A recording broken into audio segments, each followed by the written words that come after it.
আমাদের সমস্ত নেতৃত্ব আছেন আজকে সকলের নেতৃত্বে এবং এলাকার যারা বুথ থেকে আরম্ভ করে ব্লকের যারা কর্মীরা আছেন তাদের নেতৃত্বে আজকে যে জনসভা, আমি মনে করি প্যানগঞ্জ অঞ্চল থেকে 12 থেকে 15,000 ভোটে এখান থেকে জিতবো, এটা আমার অন্তত।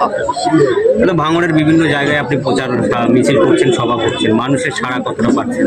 যথেষ্টভাবে মানুষের আশীর্বাদ, দোয়া, ভালোবাসা মানুষ উজাড় করে দিচ্ছে।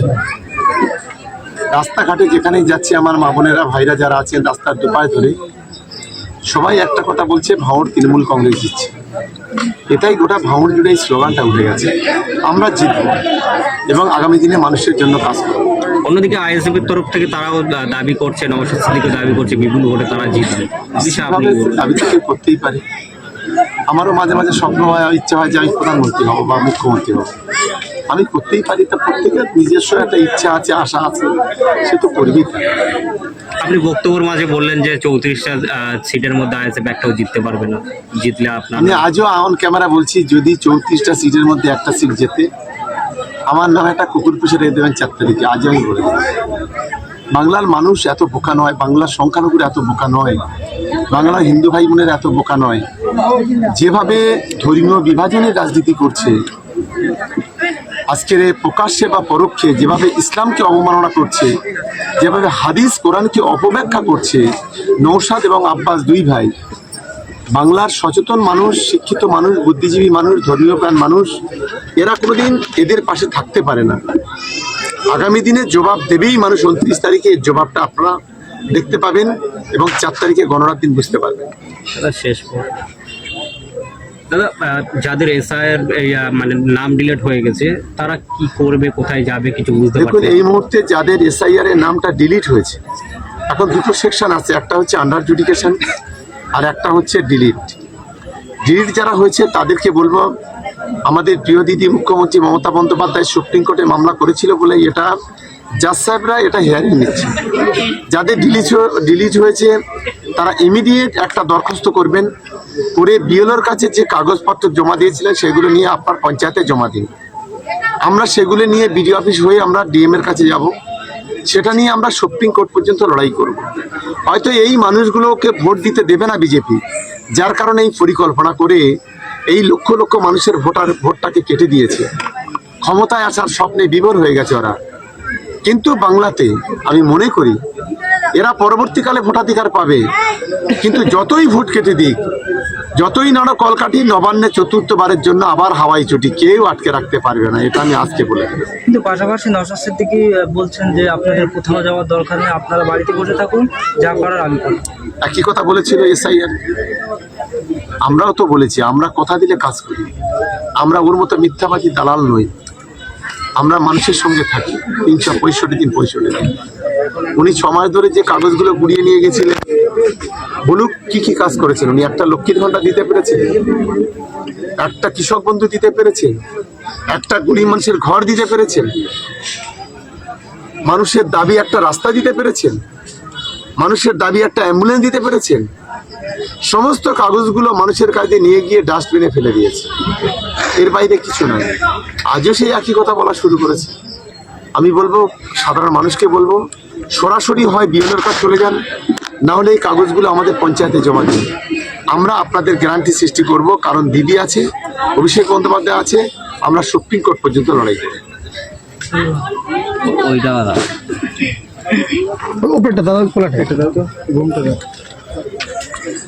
অনেক কথা তিনি বলেছেন। নওশাদ সিদ্দিকী ভাওতাবাজি দিয়ে আবারও ক্ষমতা আসতে চাইছেন। মিথ্যাবাদী দু ভাই ভণ্ড ইসলামটাকে তাদের ভোটের কাজে লাগাচ্ছে। অনেক কথা বলেছেন। আমরা নজর রাখছিলাম শওকত মোল্লার চোখ মুখের অবস্থার দিকে। শওকত মোল্লা যে বক্তব্য রাখছিলেন, আমরা তো বক্তব্যের দিকে বডে খেয়াল রেখেছিলাম, তারপরে খেয়ালটা রেখেছিলাম কোথায় জানেন? ওনার চোখ মুখের দিকে খেয়াল রেখেছিলাম। ওনার চোখ মুখের যে পরিস্থিতি হয়েছে, ওই যে আতঙ্ক, ওই যে ভয়, ভাঙড় থেকে ভোটের হারার ভয়, এখন থেকে কিন্তু চোখ মুখের অবস্থা সেটা প্রমাণ করছে। শওকত মোল্লার চোখ মুখের অবস্থা সেটা প্রমাণ করছে যে ভাঙড়ে আর হচ্ছে।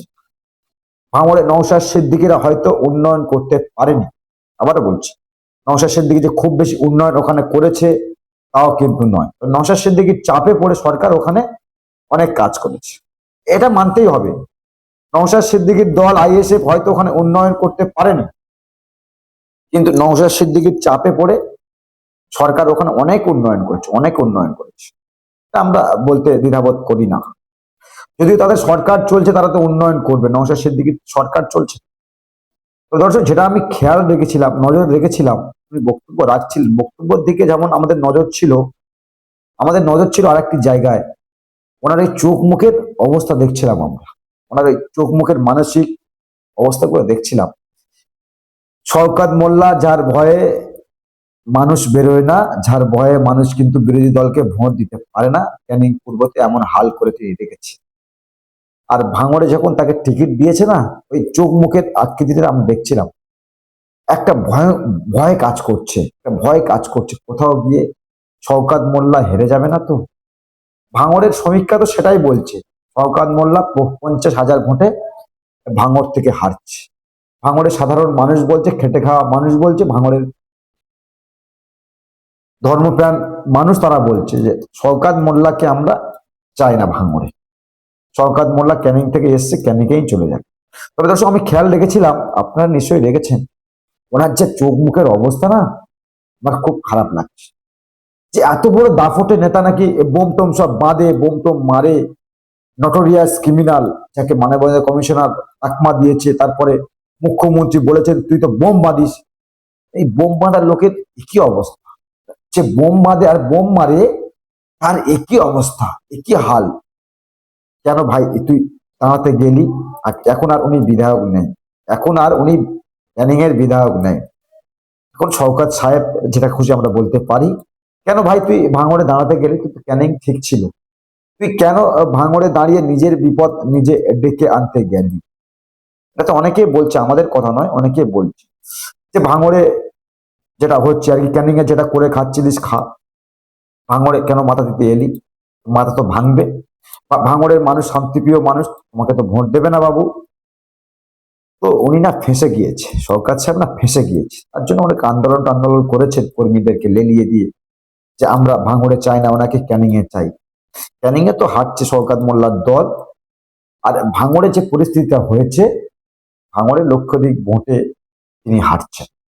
তার তার মধ্যে আমরা ওই আতঙ্কটুকু পাচ্ছি, আমার কথাবার্তা যেটা হচ্ছে তো হচ্ছে, তারা চোখ মুখ ছলছল করছে যে এবারে তাহলে আমি আর বিধায়ক হতে পারলাম। আর আবারও বলছি, যখন শওকত মোল্লা হেরে যাবে, ওই শেখ শাহজাহানের মতো তার কিন্তু কন্ডিশন হবে। দল শেখ শাহজাহানকে যেমন বাঁচাতে পারেনি, শওকত কেউ বাঁচাতে পারবে না। আর শওকত বাঁচাবেও তো না শাসক, কারণ শওকত যে কুকর্ম করে ঘুরেছে, তার প্রতিদান শওকতকে দিতে হবে, তার প্রতিদান শওকত সাহেবকে দিতে হবে। যে পরিস্থিতি তিনি বিগত 11 সালের পর থেকে করে আসছে, তার প্রতিদান তো তাকে দিতে হবে বটে। তবে আমরা অন্য সমীক্ষা এখানে কাজ করছি, শওকত সাহেব হেরে গিয়ে বিজেপিতে চলে যাবে না তো, এটাও একটা ভয় কাজ করছে আমাদের। দর্শক, আমরা এই শওকতের চোখ মুখ নিয়ে আলোচনা রাখছিলাম, গলার কন্ডিশন খুব একটা ভালো নয়। তারপরে এনার এই বক্তব্য দেখে ভাঙড়ের ফ্রেন্ডগঞ্জে একটা সভা তারা করেছেন, জায়গাতে সভা করতেই পারেনি, যেখানে আইএসএফ এর একটা ভালো প্রভাব রয়েছে, ঢুকতেই পারে না।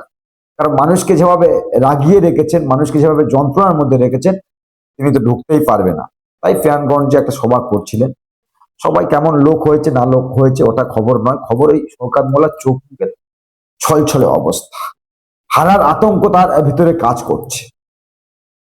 দর্শক, আমরা তো যেটা জানি, শওকত সাহেব ওখান থেকে হাঁটছে, আর ভাঙড় থেকে তার যে বন্ধু তিনিও হাঁটছে ক্যানিং থেকে। দর্শক, যেটা বলার বলবেন, আর নজর রাখবেন।